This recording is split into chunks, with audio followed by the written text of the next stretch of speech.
Welcome to the first of our series in the new Digital Scholarship Lab. This lab was several years in the making, and there are a few people in the room who helped with the visioning of the lab, and it's very exciting to see it come to fruition. We're so pleased tonight to have Sheila Bonde talk to us. Many of you know Sheila. Sheila has taught at Brown for a number of years, a long time. Who's counting? She has a bachelor's degree from Cornell and a master's and a PhD from Harvard. She's done a lot of different kinds of research, but there is one particular project, the Monarch Project, I think, which you'll probably address tonight. So I won't get into your stuff. We're very interested to both hear and see what you have to say. I want to mention that throughout the semester, there will be evening events, and next week Massimo Riva, who is in the room, will speak to us. He was scheduled when we thought a big snowstorm was going to come, and in fact it didn't come. But we're so pleased that you'll be able to come right into the schedule next week. So, Sheila. Okay. Terrific. Well, thank you so much. It's lovely to see so many friendly faces here. And I understand that part of my task tonight is to talk to you about my research and the ways in which I visualize the past. Another part I think I've already fulfilled, and that is to lure people into this wonderful new space. And now that we're in here, to show you some of the ways and to help you imagine ways that you might use it for research and also teaching spaces. Now, my specific topic tonight is representing the past. This is the title of a book which I understand is finally forthcoming in July, which I've co-edited with Steve Houston. But it also is an umbrella term for many of the questions that I ask in my research. The hyphen is intentional, and it's meant to draw your attention to the ways in which we not only make representations, but also present again and again with differing inflections, things about the past, which is ultimately remote and sometimes not very knowable. Can I have the next one? I have the most highly trained slide projectionist here tonight, Patrick. And I want to recognize Patrick's help. I initially accepted with glee the opportunity to work in this room, and I walked in and I said, oh man, it's really big and it's got all these squares. So I've been aided and abetted wonderfully with Patrick. Now, there are many ways of representing the Middle Ages. They themselves represented things. This wonderful Canterbury Plan, which is really the earliest plumbing manual, talking about the ways in which pipes moved throughout this monastery. There's Disneyland with happy visitors imagining that all medieval castles were pink and blue. There are manuals reconstructing in drawn form or in CAD form the appearance of castles and cathedrals from the past. There are video games, which my grandson is addicted to. This is a Sega one called Medieval 2, which has lots of people moving, one of the themes that I like to engage with. There is the wonderful, masterful David Macaulay's imaginings of the ways in which buildings were built. And then there are actual built structures, theme parks, etc. This one is a travel agency, and I'm desperate to go there. I mean, who could resist? This notion, this urge to represent the Middle Ages has many things that are different, but some things in common, one of which is this underlying element of deception. The attempt to convince you, whether it's a Sega game or Disneyland or a travel agency, that you're really there, that you're in the Middle Ages, that you really see the way in which this castle battle experience operated. One of the premises of my own research, though I appreciate and love all of these in many different ways, is also to insert myself to say, wait a minute, what do we really know about this building? What do we really know about the Middle Ages? And in what ways are our representations of the past flawed, incomplete, problematic? Can I have the next one? Now, in order to engage with the Middle Ages, and I have so many medievalists here, I almost hesitate to pronounce on the Middle Ages, but we all know that we have data. We don't always call it data, and there's a lot of talk today about big data and small data. Well, I have gigantic data, and on this screen it really is big data. The buildings that I work on, the standing buildings and the areas that I excavate. And I have smaller data, and many of us work on texts, not all of which are illuminated, but the textual, archival information. Those pieces of data obviously present differing perspectives. Texts often tell us the ways in which people of that time imagined things would be, the rules that they hoped that people would follow. The buildings sometimes show us, in fact, the way people actually walked.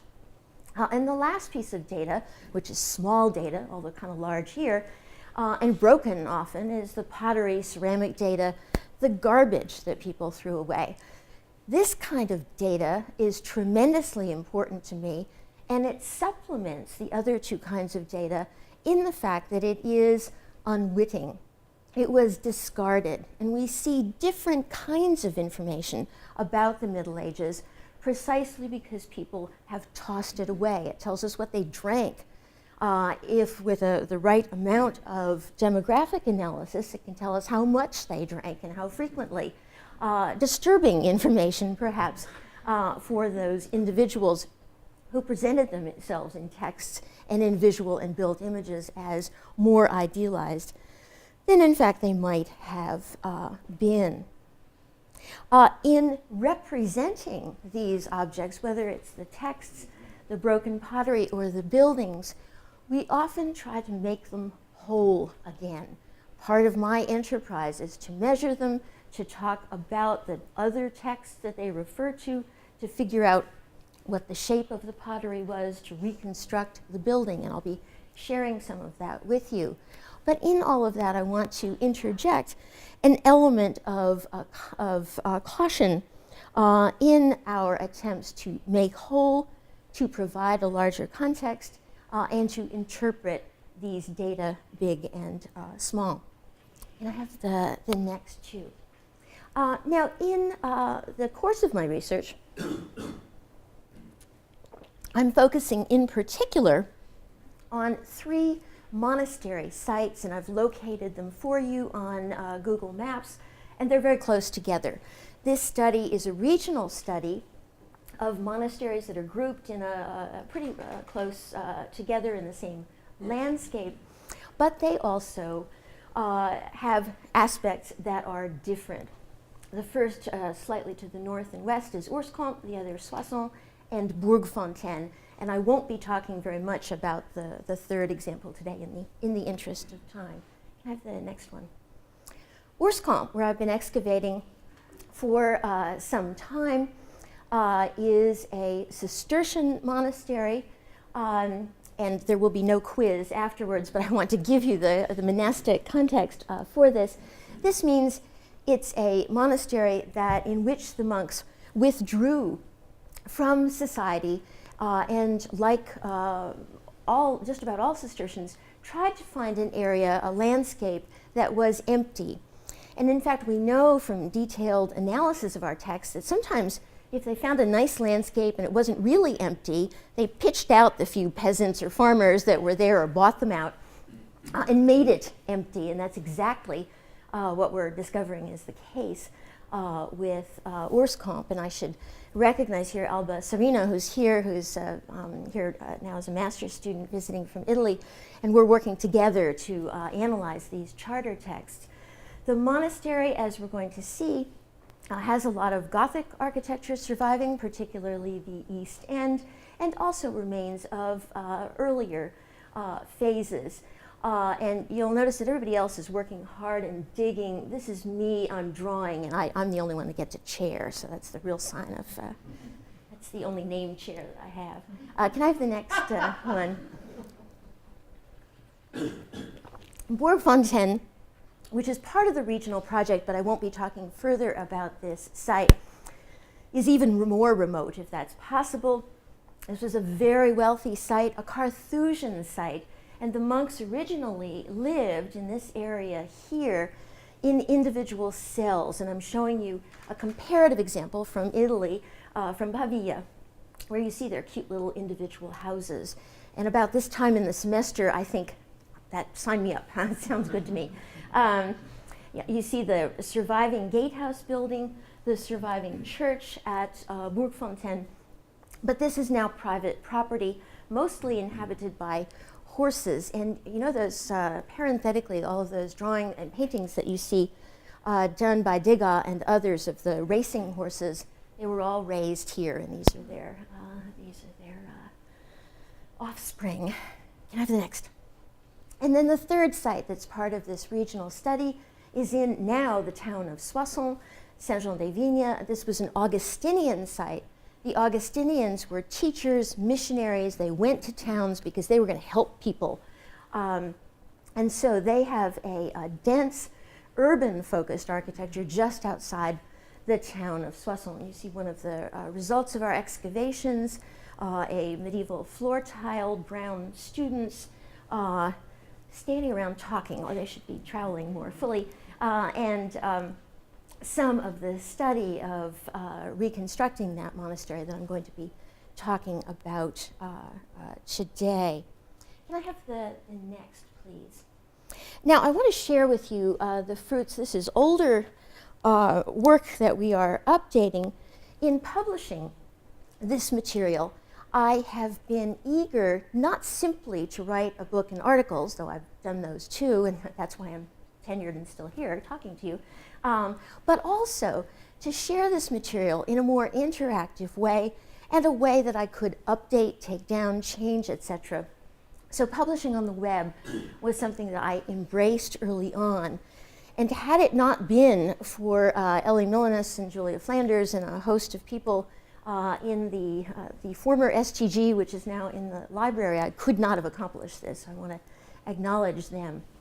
In the website, I'm concerned certainly to talk, and there is some text in our website. I'll show you the URL there, but also to provide links so that the viewer can play around, explore, and follow questions and leads.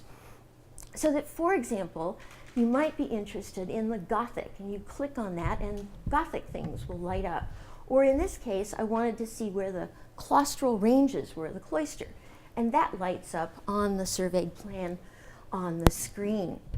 You might be interested in time, and this is something that I'm very interested in exploring, showing development, that this wasn't just a single phase monastery, that the year 1300 is not magical.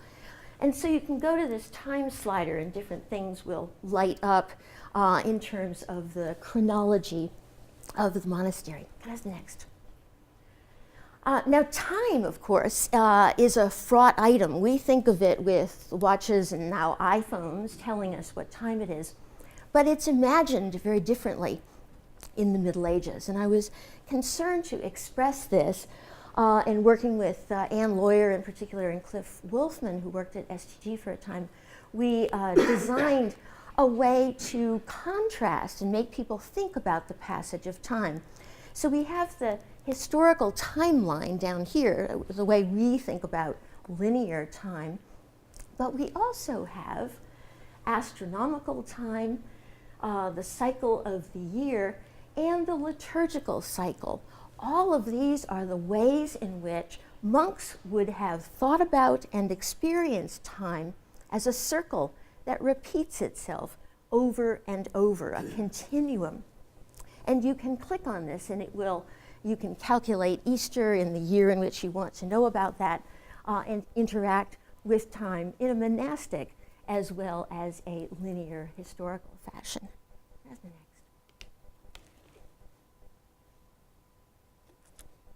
Now, I'm also interested in people, and I was shocked into this interest actually early on in my dissertation work when, of course, I was taking photographs, and I would drop them off in London where I was living at the local pharmacy because they had cheap cut rate photographic development.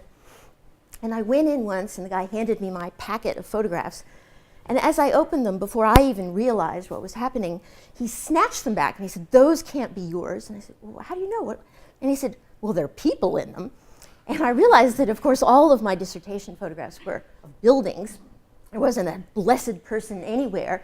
And it shocked me into realizing that I needed to think about people in those buildings.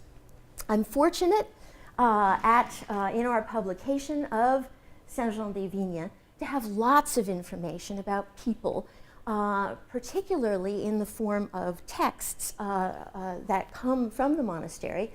The customary how-to manual of how to run things, in fact, gives us descriptions of job descriptions. It's kind of like, here's what the president does, here's what the provost does, here's what the faculty chair does. And using that material, I've put together an org chart of where these people fit in. You can tell I was once a dean. Scott Hood is laughing at me. We put this together for the grad school too, but you know what? It worked in the Middle Ages. And the cellarer, and I love this image, this is not, unfortunately, from Saint-Jean. The cellarer is the one with the keys. He controls stuff, and only he can really sample that wine from Saint-Jean-des-Vignes and make sure. And notice he's very thirsty there. But we see the way in which the cellarer reports up to the abbot through the provost. So again, rather than just giving you the org chart, you click on it, and you can have you have a description here, but you can also click and link to the original texts in Latin, in English, and coming soon to your screen in French as well. Can I have the next one? Now, people don't just stand still in their job descriptions, they also move through the monastery. And the website aims to show this not only through the plan, but through the strategy of what's called access analysis. And most of my students know about this deeply because I drill it into them. But access analysis is a strategy, for those of you who aren't aware of it, developed by modern architects to understand how people move through buildings, what demographic flow is. It was developed, however, with modern people and modern buildings in mind, and so its ultimate aim brings you from the outside into the inside, into increasingly private areas, in theory. In fact, when you apply this to the monastery, I hope you can see this, the latrines are the most private area. Now, in some ways that makes perfect sense, but in fact we know from the customary, from the text, that these guys all went to the bathroom together. They, at a particular time of the day, whether they had to go or not, they lined up and they went into this communal area and then they went out again. So I thought, this can't be right. And our work with access analysis aims to show, first of all, the ways in which people moved through the building variously, and when it's live and you click on it, it lights up those areas. But it also problematizes it by asking, well, what happened with the monks, the canons they're called as Augustinians? What happens with the lay people, and what the heck happens with women? Women aren't supposed to go into monasteries at all. But in fact, the texts tell us that they can go into the forecourt, they can go to the parish church, they can even go to the porter's lodge, and if they're rich enough, and they've written enough checks, they can even go into the abbot's parlor or the church. And if they're rich enough and they're dead, they can get buried in the cloister. So I've even mapped dead people, which I don't think modern designers included. But this allows me to ask questions about the movement of people through architecture and to share it with viewers of the web. Next one. Now, we're very concerned in our design of the website to make sure that there wasn't just prominence of architecture or a place where you went to go to see the text as an appendix. So when the text comes up in English, or for those of you who love it, Latin. Many of these links are live. So we're reading through the Matins, which is very early in the morning, and you hear about the prior. You can go over to people and say, prior, where's he? Well, he's right there. You can say, where did the prior go? And you can check on the map for locations. You can zip over here and look at other readings, see some notes. And then we also wanted to show an animation of how this stage management operated. And Patrick, let's see if this will run live.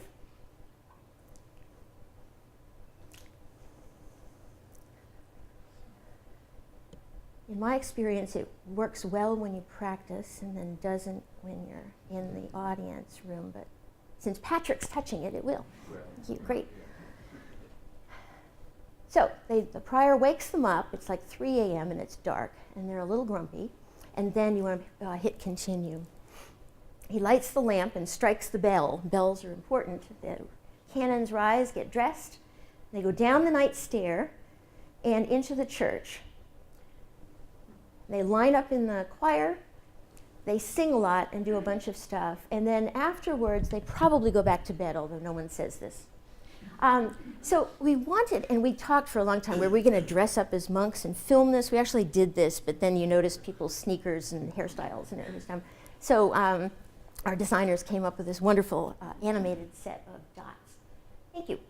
So there's several animations in accompanying the website. We have the next then when you get back. No, that's fine.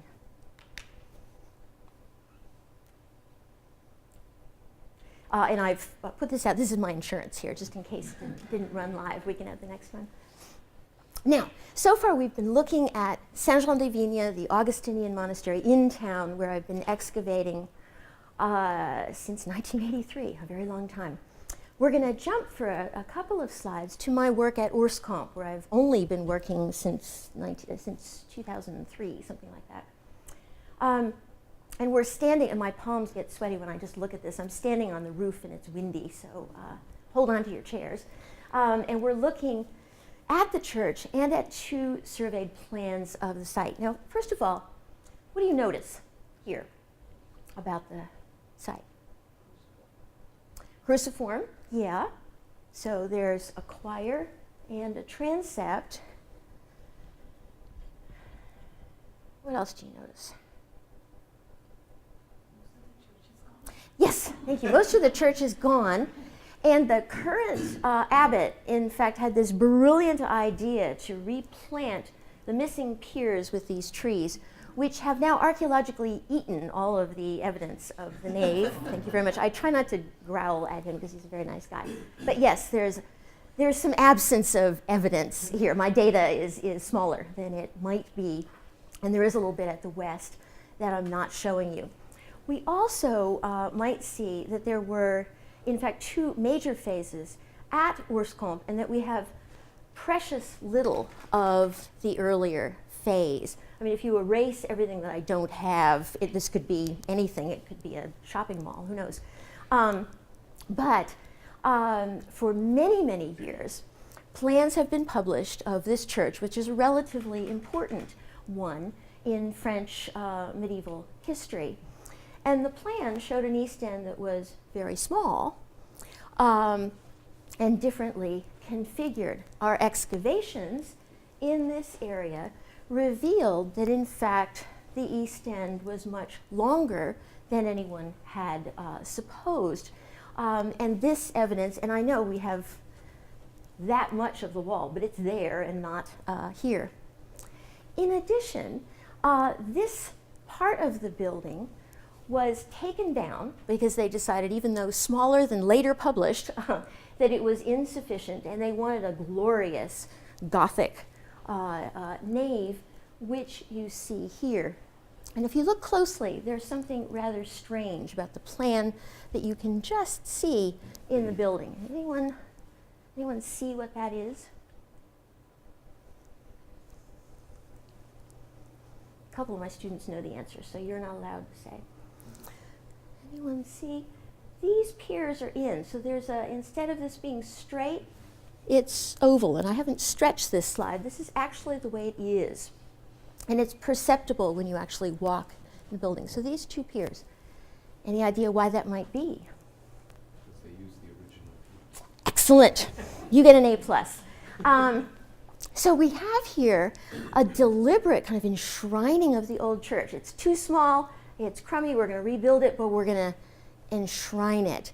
And this creates a very different sense of space, and it also creates some questions about construction. So that the production of these two surveyed plans, which took us forever and lots of money, has actually changed the way in which we interpret this building.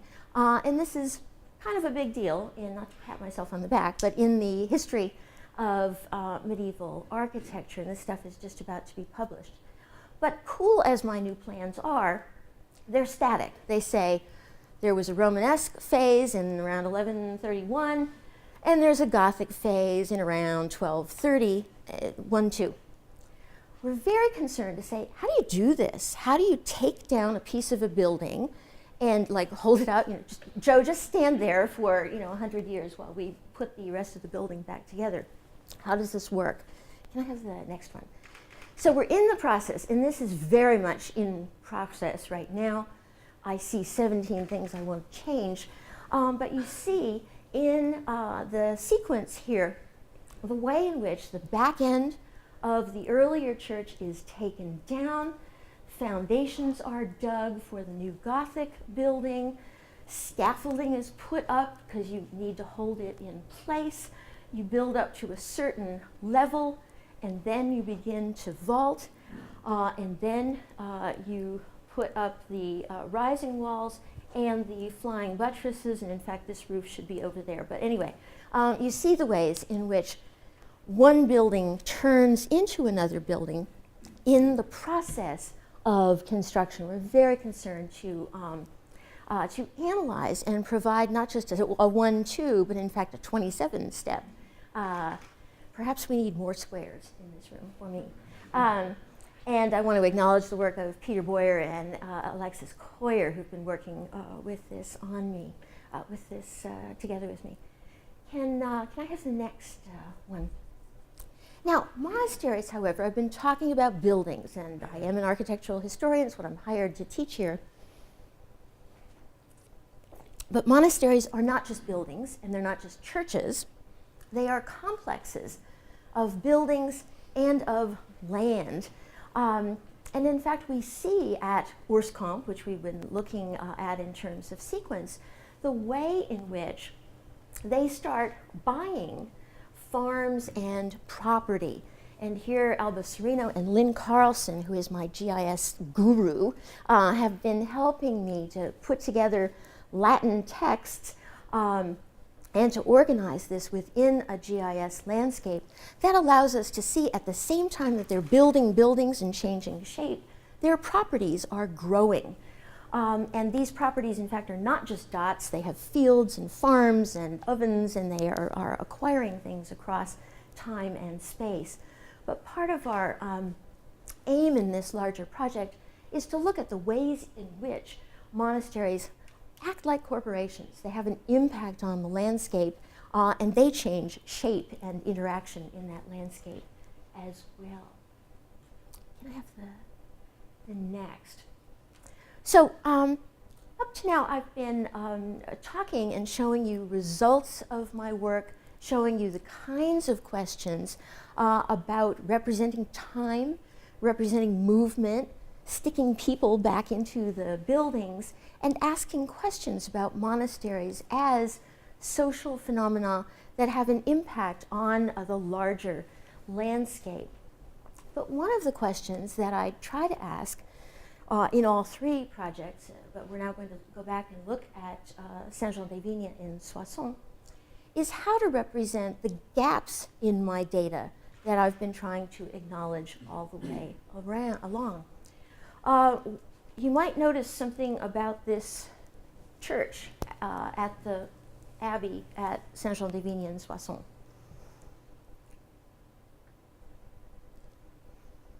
We've got a facade and 2 towers and a cloister. Yeah, refectory and cloister. But the rest of the building, like at Soissons, is missing. Now, you might wonder why I have this irresistible draw to buildings that are not there, and only my analyst can tell you. But in fact, as an archaeologist, of course, these buildings are open to study. It's a little harder, not impossible, to show up in standing structures. But this kind of structure invites the archaeological work that we have been doing. But at the same time, it comes with an ethical responsibility and an intellectual onus to admit what I know and what I'm semi-certain about and what I really don't know at all. And some of my recent work has been devoted to representing, not just representing the past, but representing the uncertainties inherent in that past. And I've had fun coming up with some strategies for that. And most of these are going to focus on Saint-Jean, although we've been doing stuff at Soissons as well. Can I have the next one? So, I love a good 3D projection that's complete and wonderful as much as the next person. And I love this image, and I show it. How many times did I show it in lecture last fall? 6 times. But there are some differences. First of all, you will notice that we are not flying through this building. I am allergic to fly-throughs. My monks, you notice we're kneeling. My monks knelt. Sometimes they worked and looked up. But I try not to engage in those Sega medieval 2, you're a hawk flying into the window and out again, and to think about what the medieval perspective on these buildings was. One can, in these reconstructions, get so absorbed by the size of the ashlar blocks. We're now beginning to work with Cinemax and scan the actual surviving areas to get just the right limestone tone.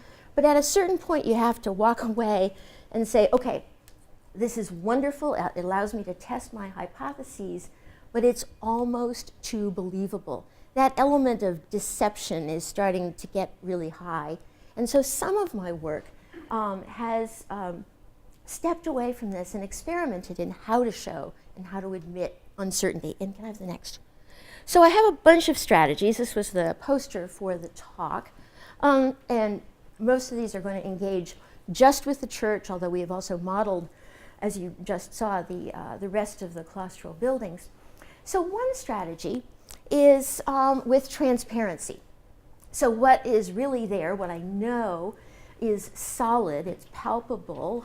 And what I don't know is a little transparent so that you can see through it. And I've used these images in publication to underscore the data that I have, and not just the outlier points, but the points that are imaginary, that I, as a medievalist and archaeologist, have to put together in order to help you interpret the building. But I also want you to know how far to follow me and where you should start asking questions. So this is one strategy. But then I started thinking, well, it's kind of monodimensional. It says, yes, it's there or not there. It's not there. So can we fine-tune this a little bit? And the next one gives more detailed information about types of stone and the presence of that stone while also harnessing transparencies. And I'll show you the various angles for this building.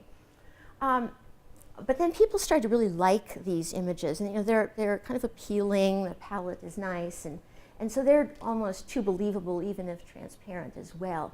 So I thought, all right, how do I really disrupt? I thought back to my English major days, and I thought about Coleridge's willing suspension of disbelief, and I thought, well, maybe I want a willing interjection of disbelief, and so I'm trying to turn that on its head. So can I have the next? So this got people's attention, and relies not just on a hideous color. We kept modeling this, and I said, make it brighter. Let's make it brighter. But also on what a number of archaeologists are beginning to use, calling a reliability console. Now, this is kind of an applause meter of, you know, how reliable is it? And the percentages are made up. I mean, there's no, maybe someday there'll be an international standard for reliability, but you know, probably not. But the blue exists. Now, not all pieces I've restored, in fact, the oculus, so there's some restoration here in my reconstruction pieces of the tower. So let's call it 90%. Mostly you can go touch it and look at it and it's there. The green survives, but largely reconstructed. These windows have been masked and it's been damaged. So let's call that 75%.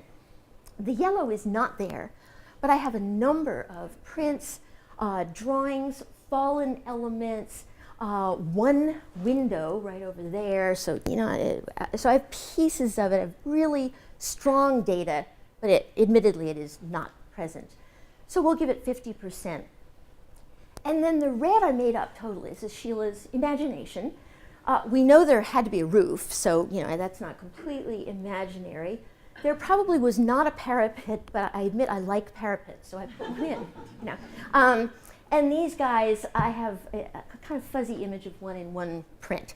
So this gives you a sense when you're looking at my reconstruction, it really slaps you upside the face to say, Sheila made up everything that is red. So if you have a better idea, and hopefully in some internet future, people will reach onto the screen and draw it and send it back to me, and we can all have a conversation about this. But I'm trying to disrupt and to make my research open to other people so that I say, you can feel pretty comfortable about these parts, but please email me about the others, because you should disagree. Can I have the next? Now there's another strategy, and this I think really lends itself to this room. This research, though it didn't know the Patrick Ma Digital Lab was coming, was designed for this room. And that is the notion of showing alternatives. For the Romanesque monastery at Saint-Jean, the predecessor building, I have a little bit of the apse and transepts. I have a piece of the church. And then I got these stray walls lying around, and I've reconstructed them into maybe a cloister, maybe a chapter room, maybe a water course. I've got that piece of water course too. Very little evidence. This is tiny data. And so what I've done is to show a number of ways, and I'm not done yet, in which you could reconstruct this monastery. And I'm dying to have a class in this room. My next monastic archaeology class will be in here, and I'm going to say to each one of the students, do a SketchUp and bring it to class, and yours is going to be there, and we'll put all the SketchUps there and we'll talk about it. And this is getting closer to my interactive future where we can argue about how to reconstruct based on uncertain evidence. Next. Now, the last part of my research is so hot off the presses, it's not done yet. And this I've been doing in collaboration with Clark Maines and then again Lynn Carlson, because whenever there's GIS, I just run into her office and sit at her feet. This is asking about sound. Most of what I've been talking about, and I am, after all, an architectural historian and art historian, is about visual, representing in visual form the past of the Middle Ages. But I've begun to be very curious about the other senses, partly because I'm teaching a seminar on the body, and so these things are occurring to me, and partly because the evidence leads me to ask about this. Now, church bells were a very important part of representation of identity, and we're going to play a little clip of a bell. I hope, I think.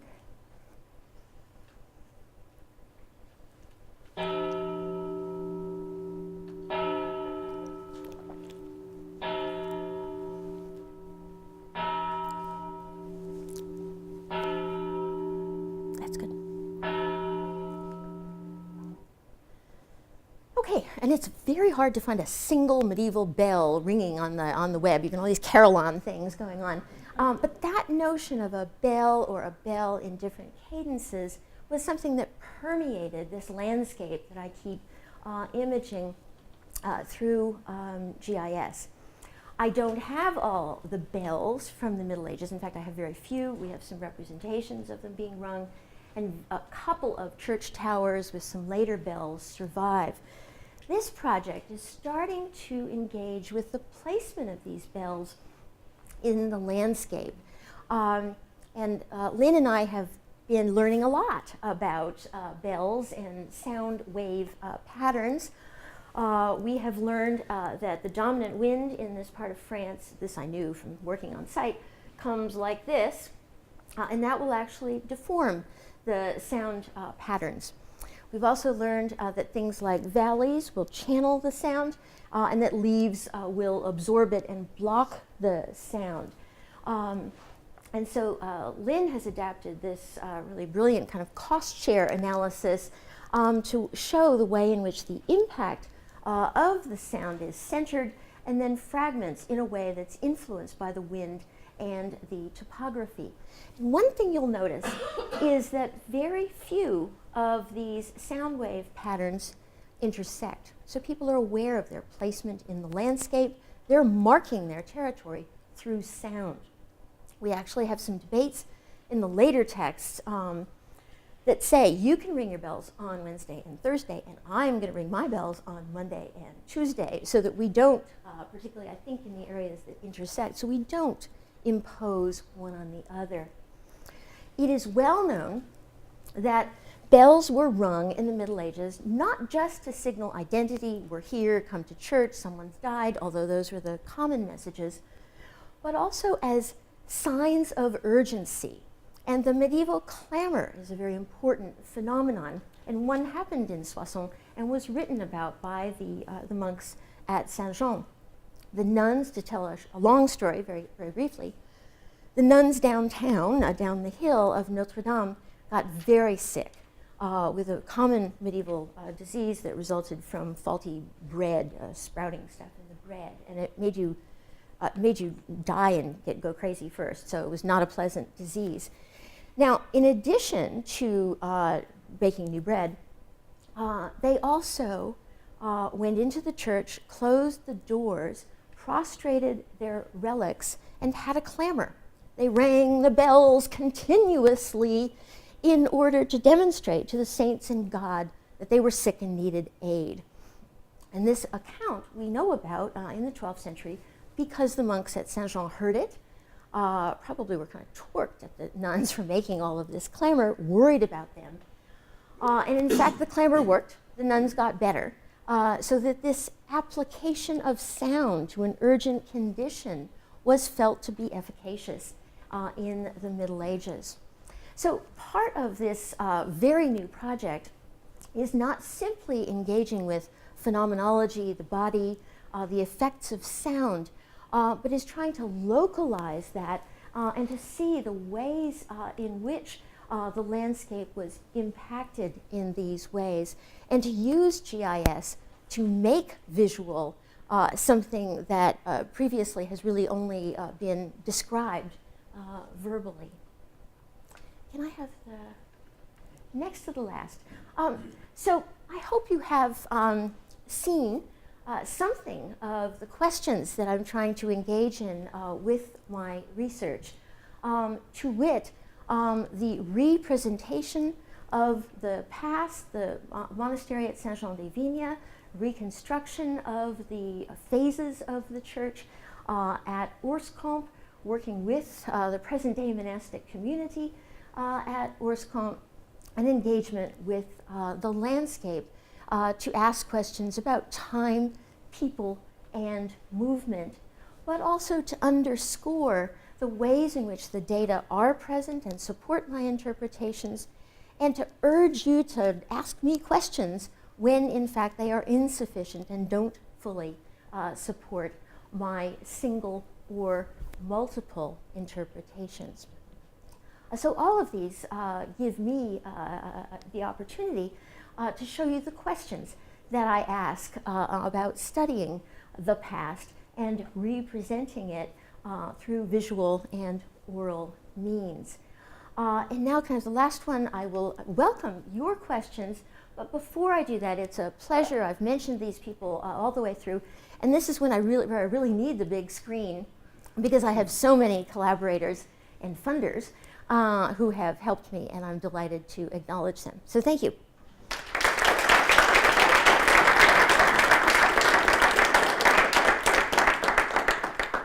So question, Susan. So Sheila, when you were talking about going back to the cellar and how you use the text and the sort of organizational chart and all of that, I was thinking, oh God, it's really great. Sheila's got the text, she's got the position, she's got where the guy was in the monastery. Wouldn't it be great to have, and also I've felt this in your processional thing with the little circles. Yeah, the little dots, yeah. Sound. Yeah. And have you thought about, in addition to your GIS planning of the sound in the landscape, have you thought about the perception of sound within the monastery or within the town itself, and who would hear what? Yeah, and great. intensity? Yeah, thank you so much for that question. Yeah, I'm actually writing that article right now, looking not just at sound, and unfortunately we don't have the choral book, we don't have the accompanying music at Saint-Jean-des-Vignes, so that's one gap, and we certainly don't have it for Orscamp either. But what we do have are instructions for which prayers would be chanted when. So I've been working with Susan Boynton at Columbia to reconstruct in a more general, uncertain way what the processions would have sounded like. But the other piece that I'm looking at is the notion that many of these monks took a vow of silence. And I'm trying to understand the role of silence in monastic life. I mean, it's one thing to say, they couldn't talk. We view this as a deprivation. But there's also a positive effect of embracing silence and not having to listen. Again, this time of year, I think, give me some silence, really. And that there's a positive aspect of personal reflection and meditation that is present. And then I'm trying to measure how silent really was it? Well, there's a fountain over here, and how loud is it? And there are birds tweeting. And we have some medium good data on from seed pod remains about what the plants would have been and which plants support which birds. So I'm currently reading all about medieval birds. And don't make any unkind remarks about what that implies about my research, which is for so reconstructing just how silent was silence. I know that, because they talk about it in the text, that when they're reading, they say reading silently, i.e. in a low voice. So reading in the medieval and early modern period was kind of mumbling along. You read it out loud, but in a reduced voice. So silence has different valences and different values, and that's something that I'm meditating about. Following along with that, the film integrates silence. I do, yes. And that notion of the soundscape Yes. of the Carthusian order. Yeah. Yeah, The and that's hissing one. of the snow as it falls. Yeah.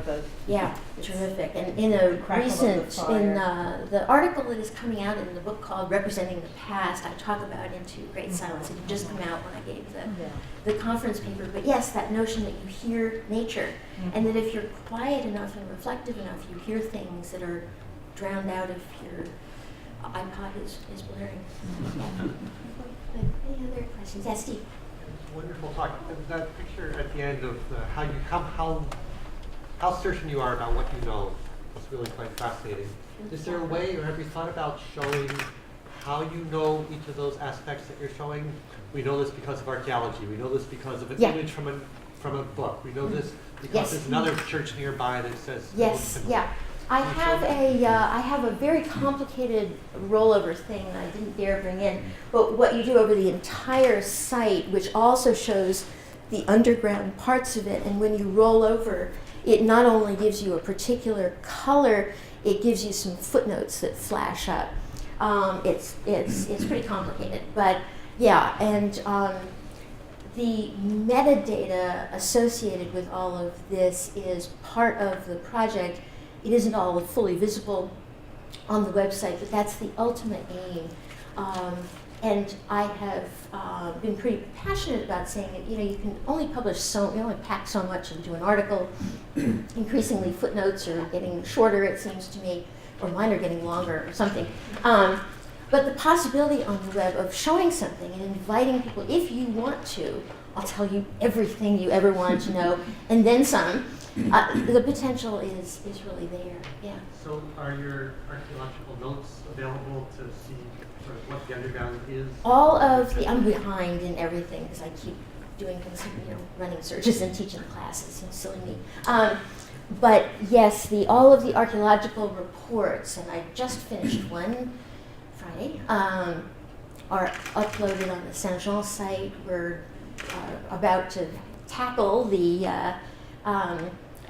process of getting Ourscon up on the web. But the archaeological reports are there, and there's also a data sheet for references for objects and inventories of objects like coins and pottery, etc. So, yeah, not complete, but rich. Okay. Yeah. How did you select the 3 sites that you have presented to us?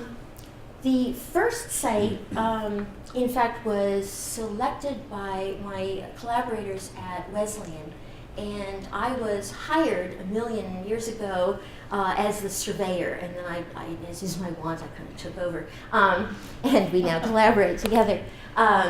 So that site was the beginning, and it was chosen because it had surviving archives, standing architecture, and a very small archaeological service, and they were looking for a partnership, as my partners were looking for that.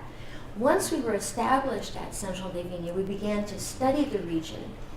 One of the first comparative sites that we wanted to engage with was a female monastery, which had reported up to Saint-Jean-des-Vignes. And the year we decided to pursue that was the year that they put a shopping mall on top of it. So I'm not going to be excavating that anytime soon.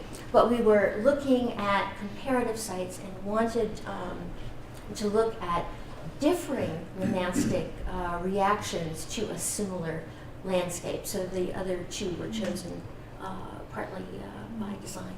Can I have a follow-up? Sure. How many, these are really neat sites. Mm-hmm.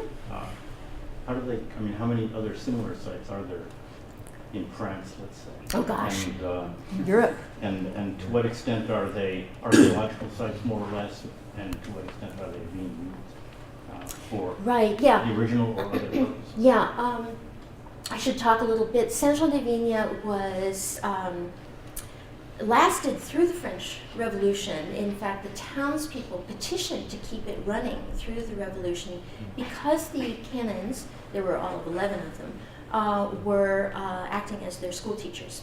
That's the Augustinian. That's the Augustinian one. So they were school teachers. Little by little, it fell on hard times, but it wasn't dissolved until the Bishop of Soissons, who's down in the valley, and we think jealous of Saint-Jean-des-Vignes, sold it off for building stone. So this was, in fact, ecclesiastical closure, having nothing to do with the French Revolution. And the attendant buildings were then used by the army until right before we came to the site, until 1976. And in the early years of the site, when we got on site early, the army base, which is now closed, was across the street, and they'd all march in formation into the nave of the church and have reveille, and they'd march out again, so we always were, sure to be awake. And that's a typical reuse, either as hospital, army site, mental institution, the 3 Bs. Bourg-Fontaine, as I said, was bought as a private farm. It's out in the middle of the forest. And when it was decommissioned after the French Revolution, was sold to the original family, who then sold it to the present owners, who luckily seem to like us and want us to work there. And Ourscon was in fact a factory making thread and then velour for many, many years. And most of our archaeological layers are huge hunks of rubble and pieces of iron from the factory, which was only decommissioned in the early part of the 20th century. And in fact, when we came to excavate there, and then it was refounded in the 40s by a newly formed monastic order, the Serviteurs. And when we came to the site, everyone said, "You're nuts, all there is industrial garbage there." And there is indeed a lot of industrial garbage, but there are also medieval layers. And the buildings, all of the industrial buildings survive up to here on me. So they're just there, and they're built into the monastic walls. They just fitted them in. So in fact, it's extraordinarily rich, if a little hard to move all that rubble out of the way to study it. I think I've answered your question about reuse. There are many, many, many more monastic sites out there. Some of them are being reused. Some of them have been knocked down and have shopping centers on them. And their archaeological potential is not known until you test it. Yeah. Questions? Excellent. Well, again, thank you so much for coming and seeing this terrific room.